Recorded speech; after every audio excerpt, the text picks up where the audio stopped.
মানুহজনে আজি ইমান দেৰি কৰিছে, এতিয়ালৈকে ঘৰ পোৱাহি নাই। ইমান ফোন কৰি আছো, ফোনটো ৰিচিভ কৰা নাই। আপুনি পালেহি? মই আপোনাক ইমান ফোন কৰি আছো, ফোনটো কিয় ৰিচিভ কৰা নাই? আজি কিয় ইমান দেৰি হ'ল? ঐ হাৰামজাদি, তই মোক কথা নকবি। তোৰ কাৰণে এতিয়া মই ক'তো ওলাব নোৱাৰা হৈছো। তই মোৰ পৰা ইমান ডাঙৰ কথা এটা কিয় লুকুৱালি? সকলোৱে মোক তোৰ কথা সোধে এতিয়া। আজিৰ পৰা তই এইখন ঘৰত একো কাম বন কৰিব নালাগে। তই এইখন ঘৰৰ পৰা ওলা। আৰে, আপুনি ঘৰলৈ আহি ইমান খং কৰিছে যে? আপোনাৰ কি হ'ল? প্ৰথমে কথাটো কওকচোন। কি হৈছে সেইটো তই আমাক কবি। সকলোৰে আগত ভদ্ৰতাৰ মুখা পিন্ধি আছ। আজি তোৰ সেই ভদ্ৰতাৰ মুখা মই খুলি আছো। আপুনি এইবোৰ কি কথা কৈছে? আগে মই কি কৰিলো সেইটো কওক। তই কি কৰিলি এতিয়াও বুজি পোৱা নাই? তই ইমান এটা ডাঙৰ কথা আমাৰ পৰা কেনেকৈ লুকুৱালি? তই নাজান সঁচা কথা যে কেতিয়াও লুকাই নাথাকে। এদিন নহয় এদিন সকলোৱে গম পাব। আপুনি এইবোৰ কি কথা কৈ আছে? মই একো বুজি পোৱা নাই। মইনো কি কথা লুকুৱালো আপোনাৰ পৰা? ঐ, তই যে আগতে এবাৰ বিয়া হৈছিলি, এই কথাটো আমাৰ পৰা লুকুৱালি কিয়? বাহিৰৰ মানুহৰ মুখৰ পৰা জানিব লগা হ'ল যে মোৰ পত্নী আগতে কাৰোবাৰ লগত বিয়া হৈছিল। এই কথাবোৰ শুনাৰ পিছত নিজকে শেষ কৰি দিবলৈ মন গৈছিল। মই তোক যেনেকুৱা বুলি ভাবিছিলো তই তেনেকুৱা নহয়। তই এজনী মিছলীয়া প্ৰতাৰক। আপোনাক মই এইবোৰ কথা বিয়াৰ আগতে ক'বলৈ বহুত চেষ্টা কৰিছিলো, কিন্তু মই আপোনাক এইবোৰ কথা ক'বলৈ সাহসে কৰিব নোৱাৰিলো।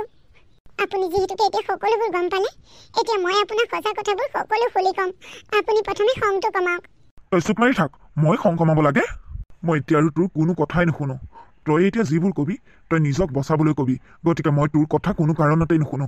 চুপ মাৰি থাক, একদম চুপ। এইখন ঘৰত তোৰ কাৰণে আৰু জেগা নাই। তই ওলা মোৰ ঘৰৰ পৰা, আজিয়ে ওলা। বাবা, বোৱাৰী ক'লৈ যাব? তই তাইক ঘৰৰ পৰা কিয় ওলাবলৈ দিছ? আৰু তোৰ কিহৰ ইমান খং উঠিছেনো? তোমাৰ বোৱাৰী আমাৰ সকলোৰে লগত বিশ্বাসঘাতকতা কৰিছে মা।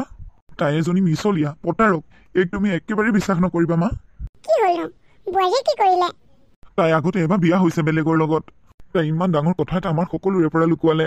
এই কেতিয়া ঘৰৰ পৰা উলিয়াই দিয়া মা। এইক আৰু মই চকুৰ আগত চাই থাকিব নিবিচাৰো। এইক মোৰ চকুৰ আগৰ পৰা যাবলৈ দিয়া। তাই বাৰু সেইবোৰ ভুল কৰিছে বুজিছো, কিন্তু তই অকণমান ধৈৰ্য ধৰচোন। বেছি খং কৰাটো ভাল কথা নহয়। এই বিষয়ে মই বোৱাৰীৰ লগত কথা পাতিম। বোৱাৰী, ইমান ডাঙৰ কথা এটা তুমি আমাৰ পৰা কিয় লুকুৱালা বাৰু? কেনেকৈ তুমি মোৰ ল'ৰাটোৰ লগত ইমান ডাঙৰ অন্যায় এটা কৰিব পাৰিলা? এতিয়া গাঁৱৰ মানুহে এইবোৰ কথা গম পোৱাৰ পিছত আমাৰ কি মান সন্মান থাকিব নেকি? মা, আপুনি বিশ্বাস কৰক, মই এই সঁচা কথাখিনি আপোনালোকক ক'বলৈ বহুত চেষ্টা কৰিছিলোঁ, কিন্তু ক'বলৈ নোৱাৰিলোঁ। মই আপোনালোকৰ কথাখিনি ক'বলৈ ল'লে মোৰ ভয় লাগে। জানো চা, সঁচা কথাবোৰ জনাৰ পিছত সকলো উল্টা পুল্টা হৈ যায়। এতিয়া মই আপোনালোকৰ আগত সকলো সঁচা কথা ক'ম। আচলতে সেই ল'ৰাজনৰ লগত মোৰ হৈছিল কি, আৰু তেওঁৰ পৰা মই গুচি আহিলোঁ কিয়? ঐ, তোক মই কৈছো নে মনে মনে থাকিবলৈ? তোৰ কথা শুনাৰ মোৰ ধৈৰ্য নাই। একদম চুপ মাৰি থাক।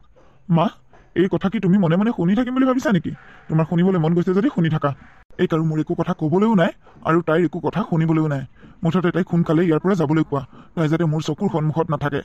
মা, আপোনালোকে মোক যি কৰে কৰক, কিন্তু মোক ঘৰৰ পৰা উলিয়াই নিদিব। আপোনাৰ ল'ৰাক এইবোৰ কথা বুজাওক মা।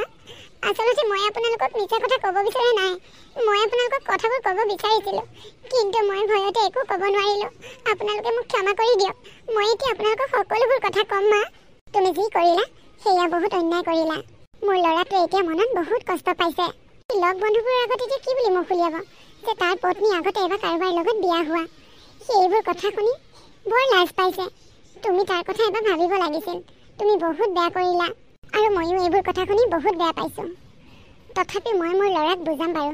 সি যদি বুজি পায় তেনেহ'লে মোৰ কোনো আপত্তি নাই। মই তোমাক যাবলৈও নকওঁ আৰু থাকিবলৈও নকওঁ। মই এজনী মাক হিচাপে মোৰ ল'ৰাক বুজোৱাৰ দায়িত্ব মই বুজাম। কপালত যি আছিল সেয়া হৈ গ'ল। এতিয়া আৰু মই তাৰ সংসাৰখন ভগাটো কেতিয়াও নিবিচাৰোঁ। বাকীখিনি ভগৱানৰ ওপৰত এৰিলোঁ। এইবোৰ সকলো মোৰ মাহীমাৰ কাৰণে হ'ল। মইতো তেওঁক কথাবোৰ ক'ব খুজিছিলোঁ বিয়াৰ আগত, কিন্তু মাহীমাই মোক ক'বলৈ মানা কৰিলে। কিহে পাইছিল মোক ইমান সোনকালে বিয়া পাতিবলৈ? এজনী ছোৱালীৰ কথা মই ভালদৰে নজনাকৈ তাইক বিয়া কৰালোঁ। এতিয়া মোৰ লগৰ সমনীয়াৰ আগত মই মুখ উলিয়াম কেনেকৈ? ল'ৰাটোৱে মনত বহুত কষ্ট পাইছে। বাবা, মা, এয়া মোৰ লগত কি হৈ গ'ল চোৱা। মই এতিয়া মানুহৰ আগত কেনেকৈ মুখ উলিয়াম? এই ছোৱালীজনীৰ লগত মই কেনেকৈ সংসাৰ কৰোঁ? বাবা, তোৰ কপালত এইখিনি সাধি আহিছ। এইখিনি দুখ তোৰ পাবলগীয়া আছিল। সত্যটোতো মানি ল'বই লাগিব। নোৱাৰো মা, মই তাইক পঠিয়াই দিম। তাইক তুমি পঠিয়াই নিদিলা কিয়? পঠিয়াই দিলে সকলো সমাধান নহয়। তাই তোৰ পৰা গুচি যোৱাৰ পিছত তয়ো সেই একেটা বদনামী ল'ব লগা হ'ব। আগতে এজনী বিয়া কৰোৱা বুলি, তেতিয়া তয়োতো এজনী আকৌ গাভৰু ছোৱালী নেপাওঁ। গতিকে তই তেনেকুৱা এটা সিদ্ধান্ত নল'বি। যি হ'বলগীয়া আছে সেইটো হৈ গ'ল। বৰ্তমানটো কেনেকৈ ভাল কৰিব পাৰি সেইটো চা। মাক হিচাপে মই তোক ইয়াকে বুজালোঁ। বাকীখিনি তোৰ কথা। মা শুনাচোন, মায়ে কথাবোৰ বুজি পোৱা নাই।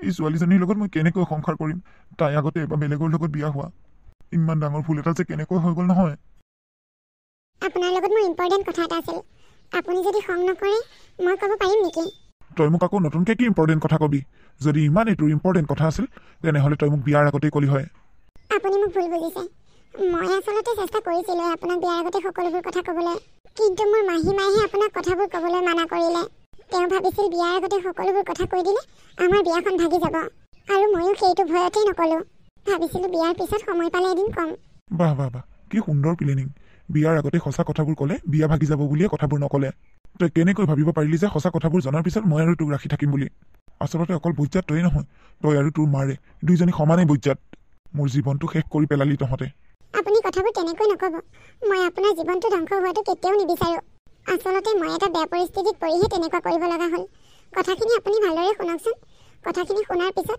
আপুনি কথাখিনি মানি ল'বলৈ বাধ্য হ'ব চুপ তোৰ আগৰ গিয়েৰৰ কথা মোৰ শুনিবলৈ অকণো ইচ্ছা নাই সেইবোৰ কথা তই মোক ক'বলৈ নিবিচাৰিবি তই কি ভাবিছ মোৰ মায়ে তোৰ সকলোবোৰ সঁচা কথা জনাৰ পিছতো এইখন ঘৰত থাকিবলৈ দিছে বুলি ময়ো তোক মানি ল'ম বুলি তই কিয় ভাবিছ মোৰ কেনেকুৱা মন গৈছে জানো এতিয়াই জানো দাখন আনি তোৰ ডিঙি কাটি পেলাম কিন্তু মই নোৱাৰোঁ তেনেকুৱা কৰিবলৈ মোৰ এটা কথা ভাবি বেছি ঘিণ লাগে তই আগতে কাৰোবাৰ পত্নী আছিলি আৰু মই কাৰোবাৰ পত্নীক বিয়া কৰাইছোঁ চি এই কথাটো ভাবিলে মোৰ যে ইমান ঘিণ লাগে মনলৈ যে কি কি ভাৱ আহে নহয় আপুনি ভালদৰে কথাবোৰ নুবুজাকৈ মোৰ ওপৰত মিছামিছি এনেই ইমান খং কৰি আছে কথাবোৰ ভালদৰে নুবুজা নজনাকৈ ইমান খং কৰি থকা কথাটো ভাল হৈছে জানো ঐ চুপ তই মোক কথা বুজাব নালাগে আৰু মোৰ তোৰ কথা শুনাও ধৈৰ্য নাই তোৰ পুৰণা সংসাৰৰ কথা মই শুনাত নাই কোনোবা আছে যদি শুনাই থাকগৈ মোৰ মাথাটো এনেই গৰম হৈ আছে আৰু গৰম কৰি নতুলিবি আপুনি মিছাতে ইমান খং খাইছে কি ক'লি তই মই মিছাতেই খং কৰিছোঁ আচলতে তই কি বুজিবি তই এবাৰ আগতে বেলেগৰ লগত বিয়া হোৱাটো গতিকে তই মোৰ কথা নুবুজিবি এজন ল'ৰাই বিয়া কৰোৱাৰ আগত তেওঁৰ পত্নীক লৈ কিমান কি সপোন দেখে বিয়াৰ পিছত যদি শুনে তেওঁৰ পত্নী আগতে কাৰোবাৰ লগত বিয়া হৈছিল তেতিয়া সেই ল'ৰাজনৰ মন মগজুৰ কেনেকৈ ক্ৰিয়া কৰিব সেই কথাটো যদি তই অকণো বুজি পালি হয় তেতিয়াহ'লে তই মোক প্ৰশ্ন নকৰিলি হয় যে মই তোক মিছাতেই গালি পাৰিছোঁ মিছাতেই খং কৰিছোঁ তই মোৰ সকলোবোৰ সপোন ভাগি চুৰমাৰ কৰি পেলালি মইতো আপোনাক বাৰে বাৰে কথাবোৰ ক'বলৈ চেষ্টা কৰিছোঁ এবাৰ শুনক মই আপোনাৰ আগত কি কথা ক'বলৈ খুজিছোঁ কথাবোৰ শুনাৰ পিছত আপোনাৰ মনত থকা ভুল ধাৰণাবোৰো আঁতৰিব মই আপোনাৰ পৰা কথাবোৰ লুকুৱাই ভুল কৰিছোঁ সেয়া মোৰ ভুল হৈছে মই আপোনাৰ আগত স্বীকাৰ কৰিছোঁ এই কথাবোৰ মই আপোনাক বিয়াৰ আগতেই ক'ব লাগিছিল মই এই কথাবোৰ আপোনাৰ পৰা লুকুৱাই বহুত ডাঙৰ ভুল কৰিলোঁ আপুনি মোক ক্ষমা কৰি দিয়ক এই কথাটো তোৰ কাৰণে বহুত সহজ ন তই ক্ষমা খুজিবি আৰু মই তোক ক্ষমা কৰি দিম এই বুলি তই ভাবিব পাৰ কিন্তু মই নোৱাৰিম এই কথাটো মোৰ কাৰণে বহুত টান হে ভগৱান মানুহজনক মই কেনেকৈ বুজালে তেওঁ বুজিব তেওঁ দেখোন মোৰ কোনো কথাই শুনিব নিবিচাৰে এইবোৰ চব মোৰ মাহীমাৰ কাৰণে হ'ল মইতো তেওঁক বিয়াৰ আগতে সকলোবোৰ ক'ব বিচাৰিছিলোঁ মায়ে মানা কৰাৰ কাৰণে মই ক'ব নোৱাৰিলোঁ বাবা খোৱা ভাতকেইটা ভালদৰে খোৱা মা আপুনিও খাওক মা এইবোৰ কোনে বনাইছে বোৱাৰীয়ে বনাইছে আকৌ দাইলত ইমান নিমখ দিছে মই নিমখ খাই বেয়া পাওঁ বুলি তুমি নাজানা নেকি তুমি ভাত বনাব নোৱাৰিলা তাইক কিয় বনাব দিছা মই দেখোন নিমখ ঠিকেই দিছিলোঁ বোৱাৰী এয়া তুমি কি কৰিলা মোৰ ল'ৰাটোৱে দিনটো ইমান কষ্ট কৰি আহিছে এতিয়া ভাতকেইটাও সি ভালদৰে খাব নোৱাৰিলে সি ভাত নাখালে মই কেনেকৈ ভাত খাম এতিয়া মা মই দেখোন নিমখ ঠিকেই দিছিলোঁ পাহৰতে কেনেবাকৈ ডুবাই দিয়া গ'ল নেকি কি চিন্তা কৰি ভাত বনাই থাকানো পাহৰি পেলাই যেন নিমখ ডুবাই দিবলগীয়া হ'ল কি চিন্তা কৰিবা আৰু সেই পুৰণা গিৰিয়েকটোৰ কথা ভাবি আছিল চাগে মা কাইলৈৰ পৰা তুমি ভাত বনাবা তুমি ভাত বনালেহে মই ভাত খাম যদি এইজনীয়ে ভাত বনায় তেনেহ'লে আৰু মই ভাত নাখাম বোৱাৰী মই তোমাক কৈছোঁৱে ভাত বনাওঁতে অলপ মনোযোগ দি ভাত বনাবা সি যি টি বস্তু খাই ভাল নাপায় যেনেকৈ তেনেকৈ বনালে সি নাখায় অকণমান ভালকৈ ৰান্ধিবা বাঢ়িবা বুলি কৈছিলোঁ তুমি এয়া কি কৰিলা মোৰ ল'ৰাটোৱে ইমান কষ্ট কৰি আহি ভোকৰ ভাতকেইটা খাব নাপালে মইতো চব জোখতে দিছিলোঁ কেনেকৈ কি হৈ গ'ল মই গমেই নাপালোঁ মা হ'ব আজিৰ পৰা আৰু তুমি পাকঘৰত ভাত বনাব নালাগে আজিৰ পৰা ৰন্ধা বঢ়া মই কৰিম মা আপোনাৰ লগত মোৰ এটা কথা আছিল কথাটো এওঁক ক'ব বিচাৰিছিলোঁ কিন্তু তেওঁ শুনিবই নিবিচাৰিলে কি কথা কোৱাচোন মা মোৰ পিৰিয়ড মিছ হৈছে ভালদৰে একো খাবলৈও মন নাযায় আৰু কিবা গোন্ধ পালে বমি বমি যেন লাগে সেইকাৰণে মই ভাত চব্জি বহাই থৈ ৰুমত সোমাই আছিলোঁ ভুলতে চাগে সেইকাৰণে দুবাৰ নিমখ দি পালোঁ আপুনি মোক ভুল নুবুজিব মা হয় নেকি বোৱাৰী তেনেহ'লে তুমি মোক এইটো কথা কিয় কোৱা নাছিলা আজিৰ পৰা আৰু তুমি একেবাৰে পাকঘৰত সোমাব নালাগে পাকঘৰৰ সকলোবোৰ কাম মই কৰিম বাবা বাবা চাওঁ এইফালে আহচোন কি হ'ল মা কিয় চিঞৰি আছা বাবা ভাল খবৰ এটা আছে তই দেউতাক হ'বলৈ ওলাইছ যা সোনকালে গৈ দোকানৰ পৰা অলপ মিঠাই লৈ আহগৈ কি মই দেউতাক হ'বলৈ ওলাইছোঁ অঁ আকৌ তই দেউতাক হবি আৰু মই আইতাক হ'ম যা যা সোনকালে মিঠাইখিনি লৈ আহগৈ। হ'ব দিয়া মা, ইমান ফূৰ্তি কৰিবলৈ তুমি এতিয়া আইতা হোৱা নাই নহয়। যিদিনাখন আইতা হ'বা, নাতিৰ মুখ দেখিবা, সেইদিনাখন মিঠাই খাবা। এতিয়া মই মিঠাই আনিব নোৱাৰোঁ। মা, তেওঁ খবৰটো শুনি বৰ বেছি ভাল পোৱা নাই যেন পাইছোঁ। তাৰ খং উঠি আছে যে, সি সেইকাৰণে তেনেকৈ কৈছে। খং কমাৰ পিছত সকলোবোৰ ঠিক হ'ব। তুমি এতিয়া সেইবোৰ চিন্তা কৰি নাথাকিবা। এতিয়া তুমি ৰুমলৈ যোৱা, অকণমান আৰাম কৰাগৈ। হ'ব মা। তুমি মোৰ বংশ ৰক্ষা কৰিবলৈ গৈ আছা বোৱাৰী। মই এই খবৰটো শুনিয়ে বহুত সুখী হৈছোঁ। কিন্তু বাবাই খবৰটো শুনিও তেনেকৈ ক'লে যে, এই ল'ৰাটোক লৈ যে কি হ'ব আৰু দেই। আপুনি ইমান দেৰি কৰিলে যে, ইমান সময়ৰ পৰা মই আপোনাৰ কাৰণে ৰৈ আছোঁ। মোৰ ঘৰলৈ মই কিমান সময়ত আহোঁ, কিমান সময়ত ক'ত যাওঁ, সকলো তোক সুধি কৰিব লাগিব নেকি? নে মই তোক কেতিয়াবা কৈছোঁ তই মোলৈ ৰৈ থাকিবি বুলি? আপোনাৰ এতিয়াও মোৰ ওপৰত খং কমা নাই? ইমান এটা ভাল খবৰ দিয়াৰ পিছতো আপুনি মোক ইমান খং কৰি আছে? তই মোৰ লগত যিমান ডাঙৰ বিশ্বাসঘাতকতা কৰিলি, তই ইমান এটা ভাল খবৰ দিলেও মোৰ কাৰণে অকণো ভাল লগা নহয়। তোৰ কাৰণে মোৰ লগ বন্ধুবিলাকে মোক এতিয়া হাঁহে, ঠাট্টা কৰে। তই যদি মোৰ লগত তেনেকুৱা নকৰিলি হয়, সিহঁতে সেইবোৰ সুবিধা নেপালে হয়। এতিয়া সেইবোৰ কথা বাদ দিয়ক। শুনকচোন, আমি কাইলৈ হস্পিটেললৈ যাওঁ ব'লক। আমাৰ সন্তানটি কেনে আছে এবাৰ চেকআপ কৰি আহোঁগৈ। ঐ, তোৰ লাজ চৰম বুলি কোৱা বস্তুটো আছে নে নাই? এটা মানুহৰ জীৱন ধ্বংস কৰি পেলাইছ, আৰু তই এতিয়া সন্তান জন্ম দিবলৈ ওলাই বৰ ফূৰ্তি পাইছ। তোক লৈ মই হস্পিটেল যাব নোৱাৰোঁ। তই ঘৰত থাকি সন্তান জন্ম দিব লাগিব। তোৰ দৰে এজনী তিৰোতাক মোৰ পত্নী বুলি স্বীকৃতি দিবলৈ মই লাজ পাওঁ। হ'ব দিয়ক, নাযাওঁ। বাবা, তই ক'লৈ যাৱ? নাই, এনেই অকণমান ওলাই যাওঁ। এনেইনো কিয় তেনেকৈ ঘূৰি ফুৰিব লাগে? এইকেইদিন তই দোকানখনো খোলা নাই। দোকান চোকান খুলিবলৈ মনেই নোযোৱা হৈছে মা। দোকানলৈ আহি লগৰবোৰে যি টি কথা কৈ থকা হৈছে মোক। বাৰু দে, দুদিনমান বন্ধ কৰি থ। মনটো ভাল লাগে যেতিয়া তেতিয়াই খুলিবি। শুনচোন, বোৱাৰীক এবাৰ হস্পিটেললৈ নিব লাগিছিল। তাই আজিকালিকে 5 মাহেই হ'ল। ডক্তৰক দেখুওৱা হোৱাই নাই। গৰ্ভৱতী অৱস্থাত কেইবাবাৰো চেকআপ কৰিব লাগে। নাই নাই মা, মই সেইবোৰ কৰিব নোৱাৰোঁ। আৰু তুমিও তাইক লৈ বাহিৰলৈ নাযাবা। তাই ঘৰৰ পৰা বাহিৰলৈ যোৱাটো মই একেবাৰে নিবিচাৰোঁ। আগৰ দিনৰ মানুহে ডক্তৰক নেদেখুৱাকৈ সন্তান জন্ম দিয়া নাছিল নেকি? তাইও পাৰিব। তাই ঘৰতেই সন্তান জন্ম দিব লাগিব, ডক্তৰক নেদেখুৱাকৈয়ে। এতিয়া সেই আগৰ দিন নাইও বাবা। ডক্তৰক দেখাবই লাগিব। তাইক এবাৰো চেকআপ কৰা হোৱা নাই। মই নালাগে বুলি কৈছোঁ নহয়, নালাগে। তুমি মোৰ ভালটো বিচৰা নে নিবিচৰা? যদি তুমি মোৰ ভালটো নিবিচৰা, তেনেহ'লে যোৱা, তাইক বাহিৰত ঘূৰাই ফুৰাই লৈ ফুৰাগৈ। মোৰ কোনো আপত্তি নাই। ল'ৰাটো যে কি হ'ব আৰু দেই, কেনেকৈ বুজালে ই বুজিব বাৰু? এইটো সময়ত বোৱাৰীক এবাৰ ডক্তৰক দেখাব লাগিছিল, সন্তানটি আৰু মাকজনীৰ ভালৰ বাবে। শুনিছে, চাওঁতে চাওঁতে 7 মাহেই হ'লহি। মাৰ ঘৰলৈও এদিনো যোৱা হোৱা নাই। 5 মাহত সকলোৱে পঞ্চমৃত খাবলৈ যায়। আপুনি পঞ্চমৃত খাবলৈও যাব নিদিলে। ব'লক না, ঘৰৰ পৰা এবাৰ আহোঁগৈ। তই ইমান নীলাজিনে, তোক সকলোবোৰ কথা কোৱাৰ পিছতো তই একো বুজি পোৱা নাই নে? তোৰ এতিয়াও মাৰৰ ঘৰলৈ যাওঁ যাওঁ লাগিয়ে আছে। তোৰ যদি ইমানেই যাবলৈ মন গৈছে, তই অকলে যা, মই নাযাওঁ তোৰ লগত। হ'ব দিয়ক, মই ঘৰলৈ নাযাওঁ। নহ'লে আমি হস্পিটেললৈ যাওঁ ব'লক। আজি 7 মাহেই হ'ল, ডক্তৰক এবাৰো দেখুওৱা নাই। আজিকালি মোৰ গাটো বেছি ভাল লাগি নাথাকে। এবাৰ ডক্তৰক দেখাই লওঁ। মই কোৱা নাই জানো ডক্তৰক দেখুওৱা কোনো প্ৰয়োজন নাই বুলি? ভগৱানে যি কৰে ভালেই কৰিব। তই ঘৰতেই সন্তান জন্ম দিব লাগিব। আৰু ডক্তৰৰ ঘৰলৈ যোৱা বিষয়ক লৈ তই মোৰ লগত কথা নাপাতিবি। আজিৰ দিনৰ মানুহেনো এনেকুৱা কথা ভাবিব পাৰেনে?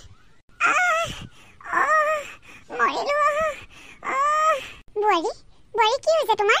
মা, মোৰ পেটটো বহুত বিষাইছে, গাটো বহুত বেয়া লাগিছে মা। তুমি অকণমান ধৈৰ্য ধৰা বোৱাৰী, এইটো সময়ত অলপ এনেকুৱা হয়েই। ৰ'বা, মই তাক গাড়ী এখন আনিবলৈ কওঁ। বাবা, বোৱাৰীক হস্পিটেল নিব লাগিব। তাইৰ ডেলিভাৰী সময় হৈছে। যাচোন, তই সোনকালে গাড়ী এখন বিচাৰি আন।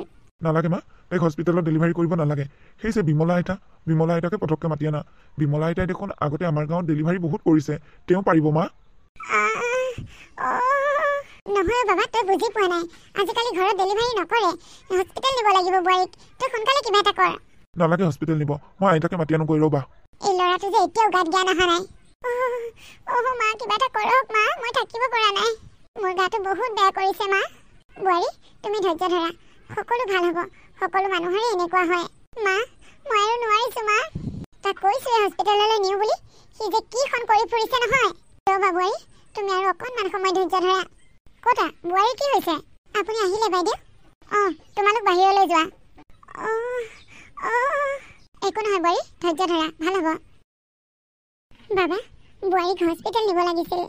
একো নহয় মা, আইতাক মই কৈছিলোঁ নহয়, আইতাই ঘৰতে পাৰিম বুলি কৈছে। মই কথাবোৰ বৰ ভাল দেখা নাই বাবা। বোৱাৰীক হস্পিটেল নিব লাগিছিল, তাতে আকৌ আগতে তাইক এবাৰো চেকআপ কৰা নাই। একো নহয় মা, তুমি এনেই চিন্তা কৰিছা। আগৰ দিনৰ মানুহে চেকআপ কৰিছিল জানো? তেনেকৈতো সন্তান জন্ম দিছিল। যাদৱ, গাড়ী এখন মাত। বোৱাৰীক হস্পিটেল নিব লাগিব। ঘৰত তাই ডেলিভাৰী কৰিব পৰা নাযাব। আইতা, আপুনি দেখোন পাৰিম বুলি কৈছিল। অকণমান চেষ্টা কৰি চাওকচোন, পাৰি নেকি? বাইদেউ, বোৱাৰীৰ অৱস্থা কেনেকুৱা এতিয়া? তাইৰ অৱস্থা বৰ বেছি ভাল নহয়। যাদৱ, মই নোৱাৰিম। তই যা, গাড়ী এখন ঠিক কৰি বোৱাৰী হস্পিটেল লৈ যা। তাই চকু মুখ ঢেলটা খাই গ'ল। বাবা, তই এতিয়াও কি ভাবা লাগি আছ? সোনকালে যা, গাড়ী এখন লৈ আহ। বোৱাৰী হস্পিটেল নিব লাগে। গৈছো ৰবা। বাইদেউ, বলকচোন বোৱাৰীৰ ওচৰলৈ যাওঁ। আহা। বাবা, মোৰ ভয়হে লাগিছে। ডক্টৰে ইমান সময় চাইছেনে? এতিয়ালৈ ওলাই অহা নাই যে? একো নহয় মা, তুমি এনেই চিন্তা কৰি আছা। আপোনালোকে পেচেণ্টৰ গাৰ্জেন নেকি? হয় ছাৰ, কওকচোন মোৰ বোৱাৰীজনী এতিয়া কেনেকুৱা? তেওঁলোকৰ অৱস্থা বৰ বেছি ভাল নহয়। আপোনালোকৰ বোৱাৰীজনী গৰ্ভৱতী অৱস্থাত এবাৰো ডক্টৰক নেদেখালে। এতিয়া কেঁচু আৰু মাক দুয়োজনে সংকটজনক অৱস্থাত আছে। আমি দুয়োজনৰ ভিতৰত কোনোবা এজনকহে বচাব পাৰিম। আপোনালোকে ডিচিশ্যন লওক, আমি কোনজনক বচাব লাগিব। এইবোৰ আপুনি কি কৈছে ছাৰ? আপুনি মোৰ লগত যি কৰি আছে এয়া কিন্তু একেবাৰে ভাল কৰা নাই। আপুনি হয়তো পাহৰি গৈছে, ময়ো এগৰাকী তেজ মঙহৰেই মানুহ। মই ভুল কৰিছোঁ সঁচা, কিন্তু এই ভুলৰ শাস্তি আপুনি মোক কিমান দিন দিব? এই ভুলৰ শাস্তি মোৰ সন্তানটি কিয় পাব লগা হৈছে? ভুল ভুল কাক কয় তই জান? মানুহে যেতিয়া নজনা নুশুনাকৈ কিবা এটা কাম কৰিব তাক ভুল বুলি কয়। জানি শুনি কৰা কামক ভুল বুলি নকয়। ইমান ডাঙৰ কথা এটা মোৰ পৰা লুকোৱা আগতেই ভাবিব লাগিছিল। এয়া ভুল নে শুদ্ধ? আপুনিতো মোৰ একো কথাই নুবুজে আৰু বুজিবলৈ চেষ্টাও নকৰে। আপুনি জানে, মই এজনী অনাথ। মোৰ মাক মই সৰুতেই হেৰুৱালোঁ। মই মাহীমাৰ লগত ডাঙৰ হৈছোঁ। মাহীমাই মোক পচন্দ কৰি সেই ল'ৰাটোৰ লগত বিয়া দিছিল। সেই ল'ৰাটো মদ খায়, ড্ৰাগছ খায়, আৰু এদিন ৰাতি সি ড্ৰাগছ খাই আহি মোৰ ডিঙিত টিপা মাৰি ধৰিছিল। মই কেনেবাকৈ তাৰ হাতৰ পৰা বাচি আহিছোঁ, আৰু মই সেইদিনা ৰাতিয়ে আহি ঘৰ পালোহি, আৰু মই তাৰ লগত নথকাৰ সিদ্ধান্ত ল'লোঁ। আপুনিয়ে কওকচোন, এজন মদাহী আৰু ড্ৰাগছ খোৱা মানুহৰ লগত জীৱনটো কটাব পাৰিনে? বিয়াৰ প্ৰথম নিশাই যেতিয়া মদ খাই আহিব, মোক মাৰধৰ কৰিব, কওকচোন আপুনি সেই মানুহজনৰ লগত মই কেনেকৈ থাকিব পাৰিম? সেই মানুহজনক এৰি থৈ অহাটোৱে মোৰ ভুল হ'ল নেকি? সেইকাৰণে আপুনি মোক ইমান অত্যাচাৰ কৰিছে। মোৰ কথাবোৰ এবাৰো জানিবলৈ মন নাযায় আপোনাৰ, এবাৰো বুজিবলৈ মন নাযায়, যাৰ কাৰণে আপুনি মোৰ পেটত থকা সন্তানটিকো কষ্ট দিছে। বিয়াৰ আগতে মই আপোনাক কথাবোৰ ক'বলৈ ভয় খাইছিলোঁ। বিয়াৰ পিছত ক'ম বুলি ভাবিছিলোঁ, কিন্তু ক'বলৈ সাহস গোটাব নোৱাৰিলোঁ। মই কেতিয়াও আমাৰ সংসাৰখন ভাগি যোৱাটো বিচৰা নাছিলোঁ। সেয়াই মোৰ ভুল হৈ গ'ল। আপুনি মোক ক্ষমা কৰি দিয়ক। অন্ততঃ মোৰ পেটত থকা সন্তানটিৰ মুখলৈ চাই ক্ষমা কৰি দিয়ক। তই মোক যিমান কথা বুজাব চেষ্টা কৰিলেও মই তোক এই কথাটো কেতিয়াও ক্ষমা কৰি দিব নোৱাৰিম। তোক মই এতিয়ালৈকে এইখন ঘৰত কিয় স্থান দিছোঁ জান? কাৰণ তোৰ পেটত মোৰ সন্তান আছে, সেইকাৰণে। যদি আপুনি মোক এই সন্তানটিৰ কাৰণে এইখন ঘৰত স্থান দিছে, তেনেহ'লে আপুনি এটা কাম কৰক। বহুত বোৱাৰীয়ে সন্তান জন্ম দিয়াৰ পিছতে মৃত্যুৰ মুখত পৰে। আপুনি ভগৱানৰ ওচৰত প্ৰাৰ্থনা কৰক, যাতে সন্তানটি জন্ম দিয়ে মই এই পৃথিৱীৰ পৰা চিৰবিদায় লওঁ। মোৰ কাৰণে আপুনি অশান্তিত থাকিব নালাগে। কি ভাবি আছে? সোনকালে মোক কিবা এটা ৰিজাল্ট দিয়ক। আমাৰ হাতত বেছি সময় নাই। বাবা, তই কি ভাবি আছ? কিবা এটা নকওঁ কিয়? ছাৰ, মোক সন্তান নালাগে। আপুনি মোৰ পত্নীক বচাই দিয়ক। Thank you. বাবা, মা, মই মোৰ ভুল বুজি পাইছোঁ। মই মোৰ পত্নীক বহুত কষ্ট দিলোঁ মা। তাই মোক বহুত বুজাবলৈ চেষ্টা কৰিছিল। মই কোনোদিনাখনে তাইৰ কথা বুজিবই চেষ্টা নকৰিলোঁ মা। এতিয়া আৰু মই একো ভুল নকৰোঁ মা। তোৰ কথাবোৰ শুনি মোৰ ভাল লাগিছে বাবা। ছাৰ, আপুনি বৰ লাকি। ভাবিছিলোঁ মাক আৰু সন্তানৰ ভিতৰত কোনোবা এজনকহে বচাব পাৰিম, কিন্তু ভগৱানে চকু মেলি চালে মাক আৰু সন্তান দুয়োৱে সুস্থ। আপোনাৰ এজনী কন্যা সন্তান জন্ম হৈছে। ডক্টৰ, মই মোৰ পত্নীৰ ওচৰলৈ যাব পাৰিমনে? নিশ্চয় পাৰিব, ব'লক। মিতালী, তুমি মোক ক্ষমা কৰি দিবা। মই তোমাৰ লগত বহুত অন্যায় কৰিলোঁ। মই কথাবোৰ এতিয়াহে উপলব্ধি কৰিব পাৰিছোঁ। মোক আপুনি ক্ষমা খুজি লাজ নিদিব। যি হ'ব লগা আছিল হৈ গ'ল। আচলতে মই যদি আপোনাৰ পৰা কথাবোৰ নুলুকুৱালোঁ হয়, আজি ইমানখিনি পৰিস্থিতি নহ'লেহেঁতেন। বাবা, তোমালোকে সদায় এনেদৰে মিলিজুলি থাকিবা।